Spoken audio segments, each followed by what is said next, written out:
Hey everyone, welcome back to the Promised Land podcast with me, Scott Saunders, talking all things Manchester United, just a couple of days removed from knocking Arsenal out of the FA Cup.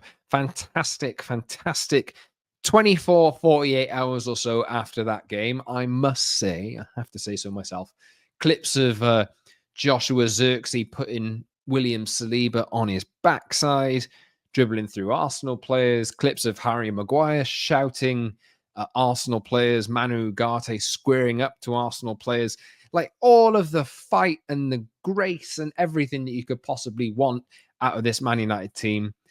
They've milked it, haven't they, a little bit? And I've very much enjoyed it because we haven't had too much to shout about or enjoy as United fans over the last few months and even couple of years. But anyway, United have knocked Arsenal out of the cup. Obviously, Southampton on Thursday in the Premier League is when action resumes for United. Anyway, there's a full round of midweek Premier League fixtures with Arsenal, Tottenham, Nottingham Forest versus Liverpool as well. I believe that is Tuesday night.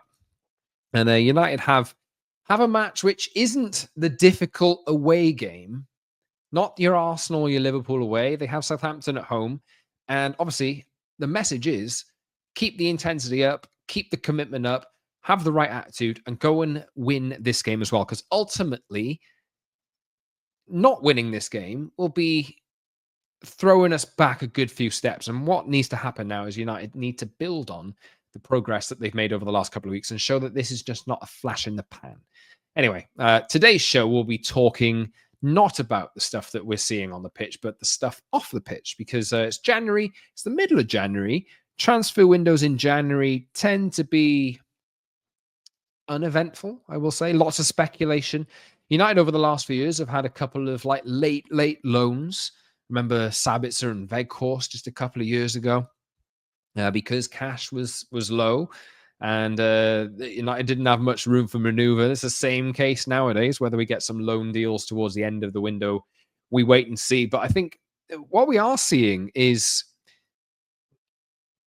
other clubs in the Premier League changing their managers, but we're starting to see maybe some big deals I don't think anybody really expected to happen this month. I'm talking about Kavica Kvaratskhelia, who's joining Paris Saint-Germain from Napoli, and how that could potentially impact what United do in this transfer window. There's lots of links with outgoings more so than anything, and some incomings as well. But obviously, as I just explained, United don't have too much money, so they need to find it from somewhere in order to act. We are seeing some incomings on a cheaper scale, let's just say. And I will talk towards the end and the second half of the podcast today about what United's transfer strategy seems to be shifting into, what the changes are, and how we could be seeing a different Manchester United from what we've seen over the last few years. But I'll start the first section of the show in a minute. We'll be talking about potential exits, Marcus Rashford, Alejandro Garnacho as well. Two of the players who've been really strongly linked with moves away over the last few days because of interest from other clubs. The likes of Christian Eriksen, Antony, and Casemiro could also leave this month as well. We wait and see. Casemiro links with Saudi Arabia. Antony has interest from Spain. And we will ultimately see what happens. But I did want to concentrate on Marcus Rashford and Alejandro Garnacho in a little bit more detail in today's show. So stick with me and subscribe to the show if you've not done so already. The Promised Land, the Manchester United podcast on Spotify and Apple. You can subscribe on those platforms and any other audio platform you would like. I believe it's available everywhere. Please give it a 5-star review and a nice comment. I would really appreciate the support, and for this podcast to reach more United fans who are looking for a little bit more. Never too high, never too low. My voice is a little bit different today. It's a little bit more upbeat because we're not down in the doldrums. United even escaped today. There's no problem with PSR and FFP. The Premier League haven't actioned anything against any club in the division for financial mismanagement. We know that that's been a concern for United, but we knew that they were okay after what they did in the summer. But they're still very much along the line, and they need to create a little bit of wiggle room for themselves. But yeah, my voice is a little bit more chipper, and yeah, I'm telling you, subscribe to stuff. So please subscribe on YouTube as well if you want me on video. the Promised Land of Man United podcast, please drop a comment and like that video as well, and subscribe to the channel. Obviously, the video form is something that I will be working on. And what I had hoped today was to, it's about 4 o'clock as I record this. What I was hoping for today was a little bit of, natural light and, chance to be able to talk about Man United in what we're getting. We're getting some like January sun, even though it's pretty cold. Like fresh days, in the winter. And I was hoping, yeah, come on, let's get the podcast out of the way. Let's get it out and let's get it uploaded probably about 8 hours before it's actually been uploaded.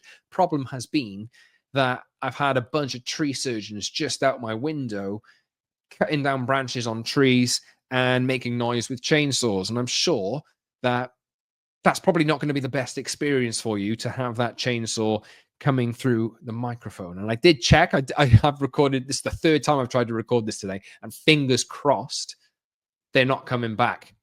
I've tried to record this 3 times today, like I say, and I have checked and it was coming through. So unfortunately, a little bit delayed, but let's get on with things. Please subscribe if you've not done so already, and drop a comment as well. I will come back at some point with a TPL QA for some of your questions and some of your comments over the last few shows. Would love to address them. If you'd like me to talk about anything else in the near future, please drop a comment on this video or get in touch with me on the social media channels at @_Scott Saunders on X, Instagram, and TikTok, where I've started posting again. Unbelievable. 35-year-old man posting on TikTok. What is the world coming to? And I'm on Blue Sky as well. Link is in the description. Anyway, let's talk about the January deal developments and a dose of potential realism.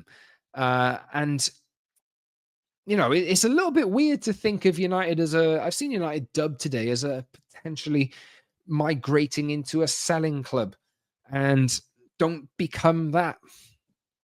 But, I think around Marcus Rashford and Alejandro Garnacho specifically, and I'll talk about maybe Rashford first. United are in a place where they don't have too much wiggle room, and they're being forced to change their strategy, even though it's a long time coming, away from going and signing big, expensive players on massive wages. And instead, what they're looking at are players like Diego Leon and Nene Dorgeles, who I will talk about towards the end of the show, who are cheaper options, younger options, and options for the future, who don't cost a lot of money, who have potentially bigger upside, who could potentially fit into Ruben Amorim's team and what he wants to do. We've obviously seen what Amorim has tried to do over the last few weeks since joining United. And the problem has been that a lot of the players in the United first team squad at the moment are not suited to the way that he wants to play football. And I think what I was hoping is that more players than have actually proven that they can hang in this style of football. I was hoping that more players would actually have made the cut, but I don't think they have. And unfortunately, I think what we're going to have to see is little room for sentiment. And it's sad to say, but I think absolutely necessary at this point, because I think we are not in a position anymore where perhaps United never should have been in a position where they should have valued players above what the project was. And obviously, this has been no player is bigger than the club. I think that's an important thing that I maybe need to say. And obviously, we live in an era and an age of, players being championed and all this. And obviously, they absolutely should be, but they have to get, like the Arsenal game the other day and like the Liverpool game. If they are giving absolutely everything for the shirt, running every inch and flying into every tackle responsibly, unlike Diogo Dalot did in the Arsenal game, but as long as they're showing that level of commitment and that level of fight, then I think it's okay. But the bigger picture and the project here has to be the most important thing. Ruben Amorim and what he wants has to be the most important thing. And if there are not players who, or if there are players who don't fit into that and are not willing to fit into that, or even if they are, and potentially there's an upside, maybe they're not exactly the right fit, and there's an upside to potentially offloading one to reinvest in what Amorim wants to do. Maybe this is the time that we start looking at this and thinking these are options to take. And look, I know Casemiro is obviously, I think everybody could pretty much agree that in an ideal scenario, Casemiro will end up leaving this month. He's the highest earner at the club.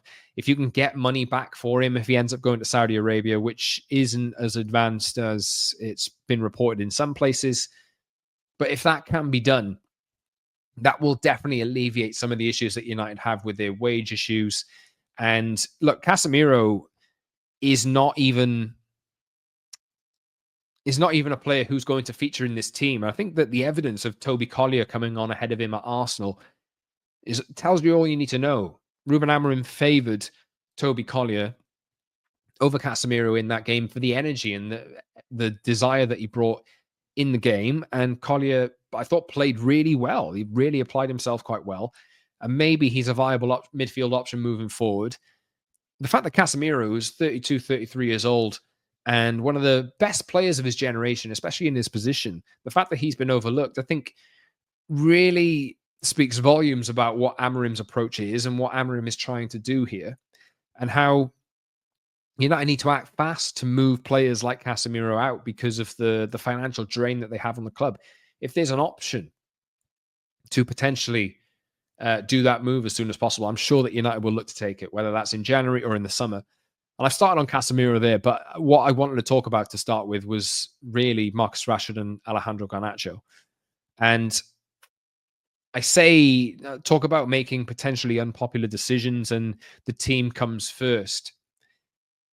I don't think I've had enough of an opportunity yet, or I haven't had the time yet to speak about Marcus Rashford in too much depth and the situation that he's had, because obviously the podcast has been away and obviously other things have come up over the last few weeks. United have had some big matches, and Marcus Rashford has simply not played in them.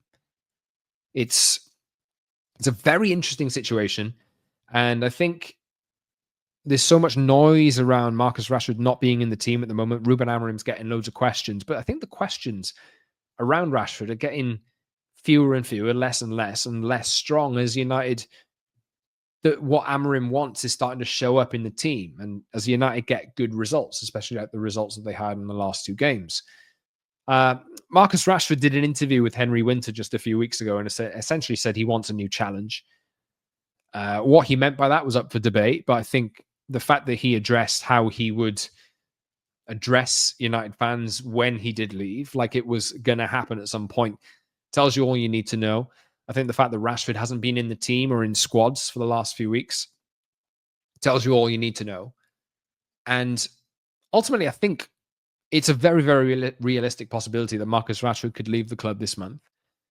And obviously the likes of Milan, Borussia Dortmund, Barcelona, these are all big clubs in Europe who have shown an interest in him. And we do wait and see where he goes. But I talked about Casemiro a second ago being one of the highest or the highest earner at the club. Marcus Rashford is one of those as well. And when I talk about Casemiro being overlooked in certain matches and it being the right move to move him on, maybe it's something unpopular to say, and maybe there's people who want Marcus Rashford to stay. And ultimately, in an ideal world, in a perfect world, I would love Marcus Rashford for the rest of his career to keep banging in goals for United and playing his best football. But I think everybody's reached a point where I think Rashford would like to go and have a new challenge. I think Ruben Amorim, the system that he plays, Marcus Rashford so far has not shown to be the right fit for that. And I think for the club as well, when I talk about big contracts and the difficulty that they'll have in needing to buy other players, but they don't actually have any money to do so, I really think that the time is right for United to end up parting ways with Marcus Rashford. I think it's going to be the same and the right thing for everyone. Now, obviously, I think a permanent sale for Marcus Rashford this month is incredibly, incredibly unlikely given the clubs that are interested in him and the lack of money that's thrown around in the transfer market. I think it's quite unlikely that that happens. We'll see over the next few weeks whether that is a realistic possibility, but it looks at the moment like a loan away with the potential option to leave the club on a permanent deal in the summer is what's going to happen for Marcus Rashford. And obviously, Milan, Dortmund, and Barcelona are the three main clubs, really, I think, that have been linked with Rashford. Some interest from the Premier League, West Ham, Tottenham, I've seen linked with loan moves and this kind of thing. Even Arsenal at one point were linked with him as well. But I think what we're starting to see over the last few days, especially from the Catalan press, is that Marcus Rashford's favoured option is Barcelona. And I don't know how people will react to that and whether, look, everything's quite tribal nowadays. And I think that's some of the narrative around footballers nowadays, I think, is really, really poor and pathetic with the criticism that some people will have for certain players, that you kind of make a decision on a player and that's the stick decision. I think that's not the right way to approach things. But I'm looking at the situation at the moment for Marcus Rashford, and I'm thinking, what is the right thing that will get Marcus Rashford on track as well and suit the club? Now, Barcelona are probably the one club in world football that you wouldn't want United to be dealing with because of all the financial issues that they have. They couldn't even register Dani Olmo just a few weeks ago for the second half of the season. And we all know the financial trouble, the levers they've had to pull over the last few years to even stay afloat and to even become competitive in La Liga. But they're certainly playing well on the pitch at the moment. They just destroyed Real Madrid in the Spanish Super Cup. And look, I think I'm not surprised by interest from Barcelona and Marcus Rashford at all. And maybe there are some people that are, but this is, for me, this is a dream scenario for Marcus Rashford.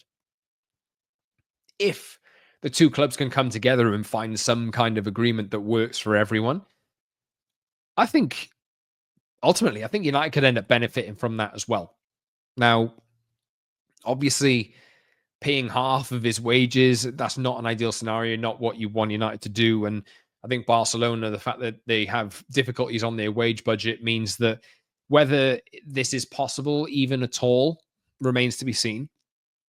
The suggestions that a move to Milan will be discussed later this week as well. But we'll see. I think the main thing I want to get across here is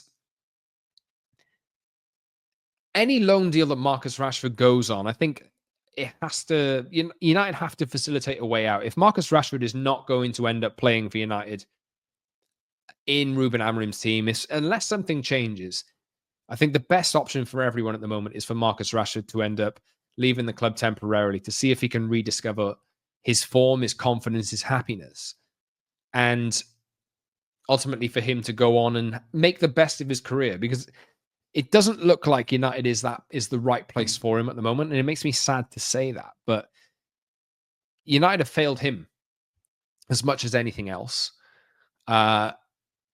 I think Marcus Rashford being thrust into the responsibility of being that wonder kid out of the academy who everybody plunges the hopes on, maybe he was never actually suited to that.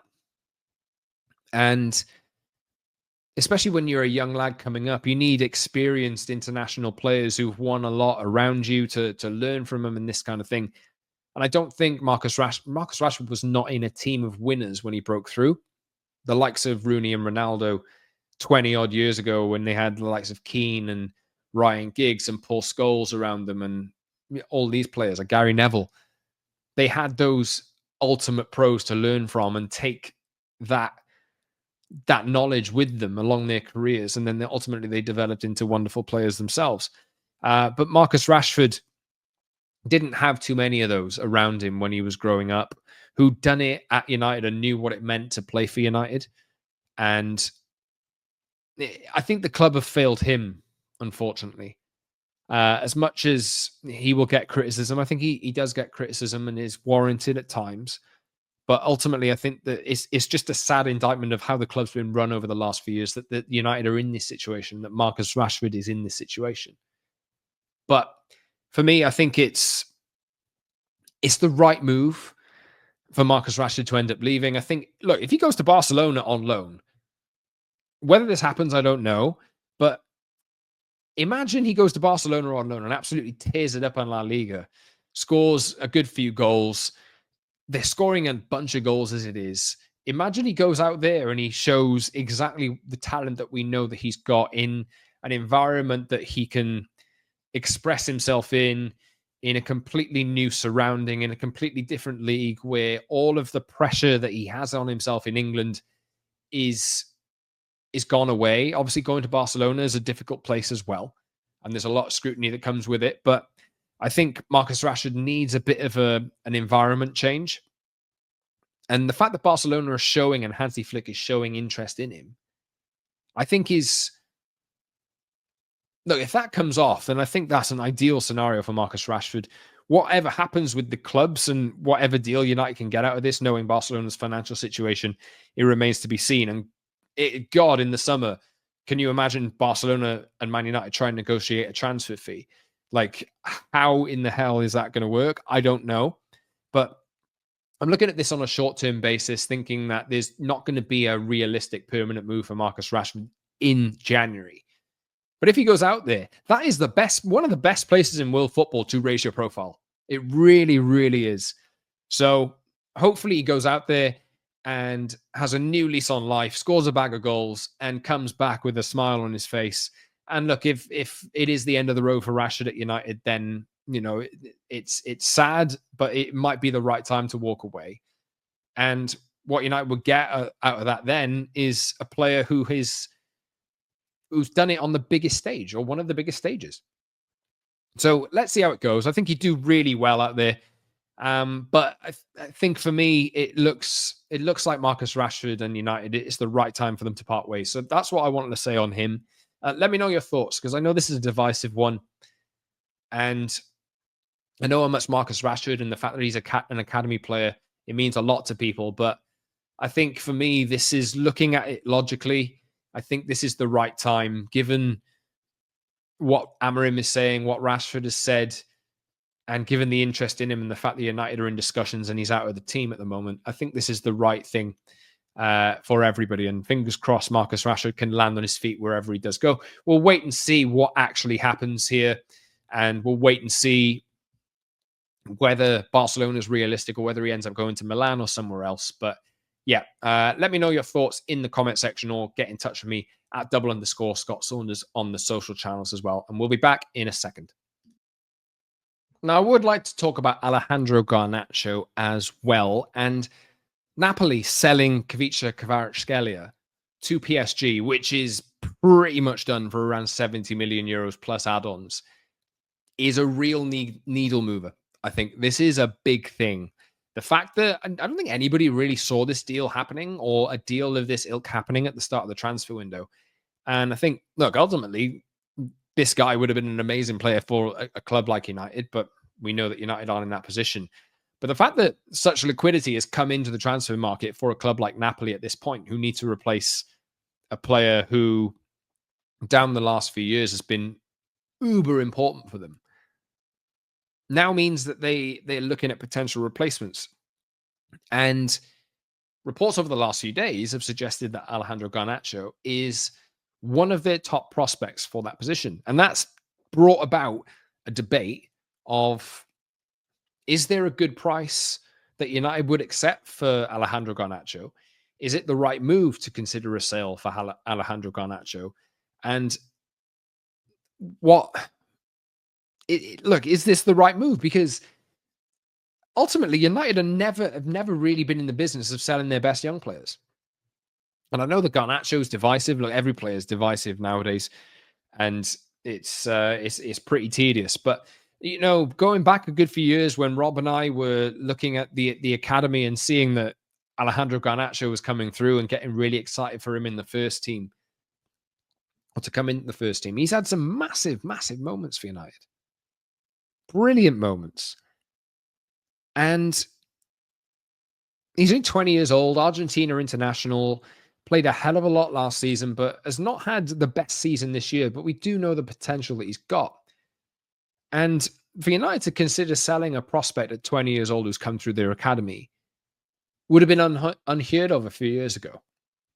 But I think for me, And maybe these are just necessary moves that United need to make. But for me, I think if there is a right price that Napoli meet in these negotiations, or whether they walk away, I don't know what United's price will be quoted. I've seen a bunch of different figures. If there's a fee that can be agreed for around that 70 million euro mark or 60 million pounds or whatever it is, maybe some people think more, maybe some people think less. Let me know in the comments, by the way, what you think about this and whether there's a valuation you would consider selling Garnacho for. Let me know. For me, I never anticipated at the start of the season that we'd be having a conversation like this around potentially selling one of United's best academy prospects that's come through the academy in the last few years. I did not expect it at all. But for me, I think if Napoli are going to get into that 60 million territory, pounds, that is, not euros. If they're going to get into that territory, I really, really think, given United's financial situation at the moment and the difficulty that they're having maneuvering, I really think that this is something that they should massively, massively consider. And that's not to say that I don't want Garnacho to stay, but sometimes if you're going through a rebuild and you're going through a difficult time, you spent way too much money in the past. And if you're going in that moment and you're thinking, this would really help us out, I think this is one of those occasions where you'd consider it. And I will say this. I think that on Garnacho, obviously we had those reports last week about Garnacho and Mainu being considered up for sale. Mainu, for me, no go.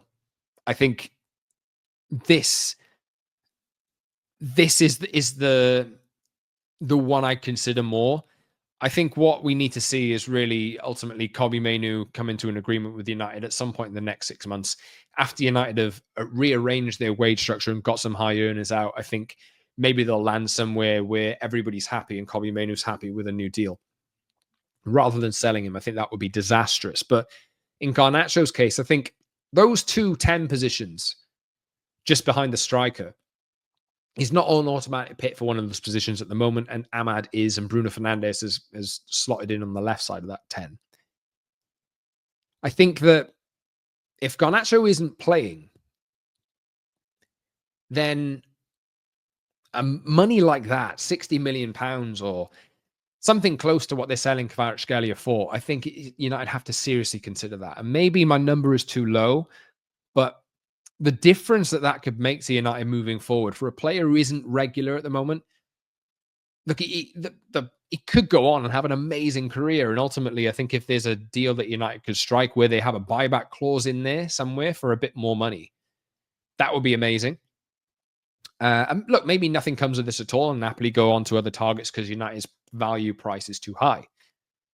But the fact that I think this has been reported pretty intensely over the last few days, it seems to me that like this is something that United should be potentially entertaining. And I don't like saying that, but at the same time, the position that United are in at the moment maybe dictates that they have to change their tact and change their strategy a little bit. So yeah, let me know your thoughts on that. I think a big bid should be considered if one comes, and maybe nothing comes.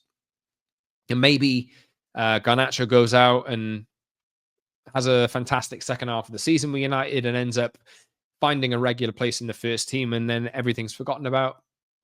And he has a great career with United. I don't know, but it's a unique position for United to be in, and it's interesting to say that. But look, I'm sure the first thing that most people will say is no, concentrate on getting Casemiro out and concentrate on getting all these high earning players out for massive fees. Realistically, players from the academy who come through the system who don't cost anything at the very beginning have the highest book value. I don't want to be an advocate for that, but just the situation that United are in, they might have to just consider doing it once because of the difference it will make for them to rebuild the team in the future, in the immediate future, over the next few months. Look, your Casemiros and your Antonys, these kinds of players who are on massive wages, You're going to clear the wages off if you manage to clear all their wages off, but the transfer fee that you get with it is not going to be very significant at all. In Anthony's case, you'd imagine that United will end up loaning him out for probably paying half of his wages, and then maybe that'll happen for a year or two because there's not too much money from teams in other leagues, and then he ends up leaving for a cut price fee in the next few years, like similar to the Donny van de Beek thing.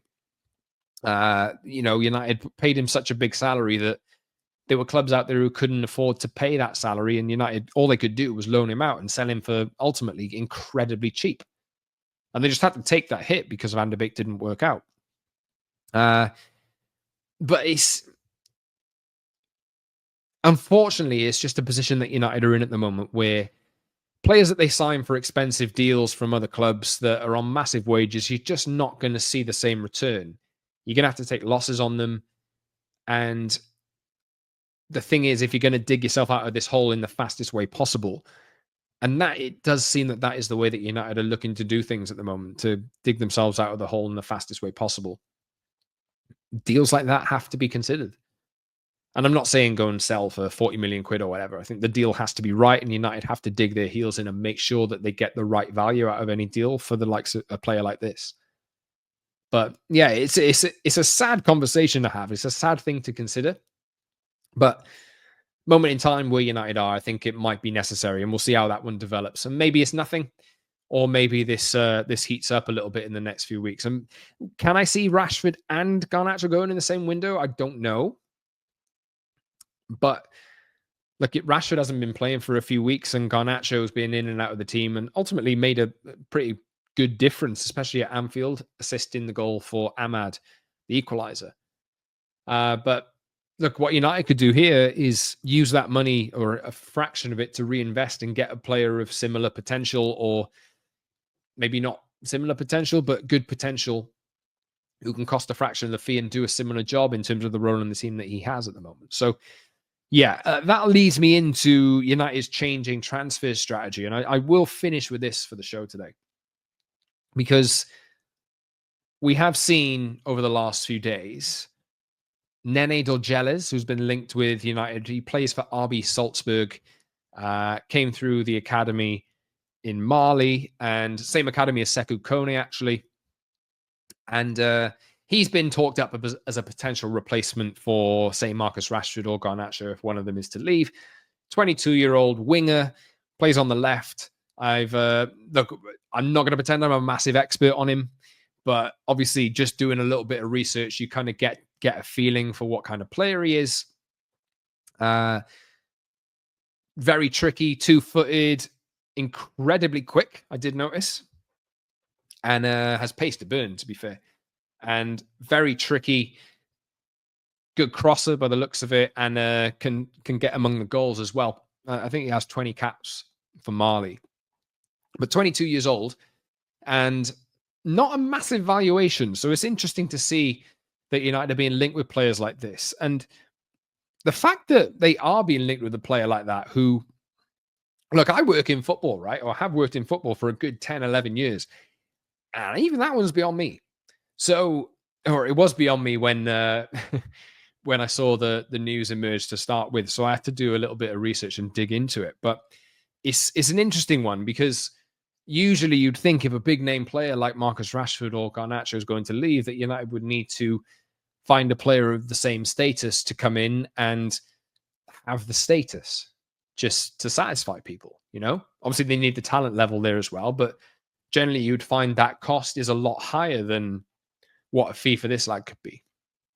So it's interesting to see that United are going down the avenue of looking at players or trying to sign players who are relative unknowns. And Diego Leon, who is going to sign from Cerro Porteño, the left wing back, 17 years old, will join in the summer when he turns 18. And I think the fee is around £3 to £6 million with add-ons. And the word is that he will join United at the start of next season, enter into first team training, and then they will decide, Ruben Amorim and the coaches will decide what level he's at, whether he needs to go out on loan, whether he goes into the youth team, or whether he comes along for the ride with the first team. And I think that the strategy's changing. It's really interesting because Sekou Kone was picked up in the summer, obviously, and we've seen that. Well, he's not really featured because he's had an injury and he's been with the youth team and that kind of thing. But I think the pathway for him was that central midfielder, obviously, the pathway for him would be that probably in the next year, 18 months at the time that he signed, he probably would have been knocking the door for the first team. And that's not typically something that United have done. I think back a few years, and I think to the Moises Caicedo links, I'm sure we all remember those. 4 million quid from Ecuador. And recommended by, I think Solskjaer wanted him. Solskjaer was the coach at the time, right? It was interesting to see that those links were so persistent, and they were really persistent at the time. 4 million quid, 4 million euros. And ultimately, United did not pull the trigger on him. Then Brighton did.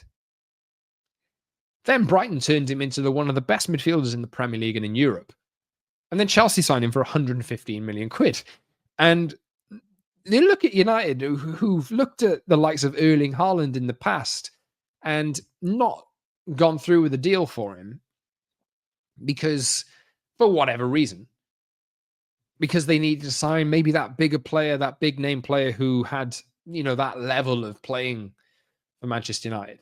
I think that's really starting to change. And Christopher Vivell's influence is starting to grow. I haven't done an episode on Dan Ashworth leaving because that was among the time where the podcast was off. And that day when Dan Ashworth, when the news came out that he was leaving after 5 months, it was a rocky day, wasn't it? Really, really, really surprising news that. But I think that was an indicator, like looking back on it now, that not everybody was aligned on the manager and the strategy that's moving forward. Recruitment strategy, choice of head coach or manager. And like the rumor was, he wanted Southgate. And what I think we've seen now is that Christopher Vivell's been in there as an interim, involved in recruitment. I think his influence is starting to grow, and the noise is, or the rumor is, that he could be getting a more of a permanent role in things moving forward in terms of recruitment, because he has a really strong record of bringing talented players from different parts of the world into academies and then flipping them for profit. And look, I'm not saying that United should play the profit game, but what smart clubs do nowadays is buy players before they become 80 million or 100 million pound players. What United have done in the past is let Brighton be that club and let other clubs. Southampton did it for a good while as well, a good few years ago. But Brighton, probably the best example in this case. There's other clubs in Europe. A lot of clubs in Portugal do it as well. They give that player a chance to, especially if they come from outside of Europe, they give that player a chance to settle in a good league. And then in 18 months or so, they flip them for massive, massive, massive profits. And then big clubs like Chelsea, who signed Enzo Fernandez from Benfica within about 18 months of him signing for like 8 million euros, go and lay out massive transfer fees. And United have fallen into that trap as well. I brought the Caicedo example up because I think that was a deal they just should have done. I remember thinking at the time, like, look, I'd never heard of him at the time and I knew a little bit around him, but the fact that United didn't think that they should part with 4 million euros or 4 million quid or whatever it was at the time to sign a player and take a chance on him, I didn't understand that. But I think what we're starting to see now with the likes of Diego Leon, who's been meeting Man United players over the last few days in his trip to England to seal the deal. Also been pictured with Kevin De Bruyne as well. They get a private hospital. And Nene Dorgeles as well. And there's going to be other players. But I think that United the fact that it looks like United are starting to actually go that step further and make signings of players like this. And I'm not saying they will sign Nene Dorgeles. Obviously we wait and see. Depends on a lot of factors. But the fact that United are taking chances on players for a few million quid who they hope can develop into first team players on a relatively quick basis is a really interesting departure from where they have been previously. And I think a really encouraging one as well. But let me know what you think of that. Let me know if you think that is the right approach, given the financial situation that United are in.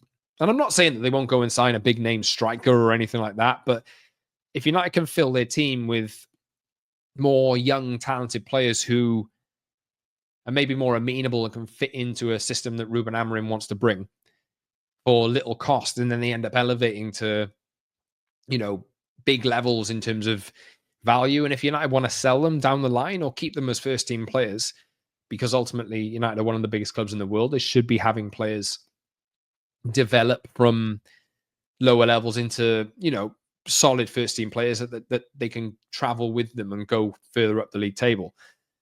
I think it's a smart strategy. And I think a lot of clubs who are on tiers below the big clubs like United have done that really, really successfully over the last few years. And I think United have been missing a bit of a trick. So it's interesting to see the links that are coming out with these players and the links that all the players that United are going for and the direction it seems like they're trying to go. It might take a little while. And I'm not saying that this is going to fundamentally change, but the fact that they are dipping their toes in and going this way and looking at players that are a little less obvious, those ones who could surprise you, let me just say, those ones who could come out of nowhere and just absolutely wow you. Let's see what happens. I think it's really, really exciting pivot, a really exciting strategy for them to go along with, and we'll see how it develops. But I think it's a needs must, really, because United have spent so irresponsibly over the last few years on players that maybe they're being forced to pivot in that direction, at least until they start raising some money and clearing the wage bill and balancing that out. But we'll see how it goes, and let me know what you think of their transfer strategy. Let me know your comments on Garnacho and Rashford as well, and any potential exits or incomings. Is there a position in the United team you think has massive focus and has the biggest focus for this month? Let me know some transfer targets you'd like to see join, but maybe realistically know how much money United actually have to play with and part with. Because it's a difficult thing, and maybe that is overstated and overplayed. But I think the fact that is out there is actually quite encouraging, because United are starting to play the game a little bit more of we don't have any money, so we're not going to overpay when you ask us to pay this massive fee. We're going to look for something a little bit more realistic. So yeah, let me know in the comment section, and let me know on social media as well what you think at @Scott Saunders for anything that I've talked about today. Get your comments in. I'd love to do, like I say, a TPL QA at some point this week as well, addressing some of your comments and some of your questions, just to bring you an extra little podcast. And I'm considering as well, I've seen your comments around potential co-hosts and guests, and I would love to explore that as well. So stick with me if you're after a bit more of that.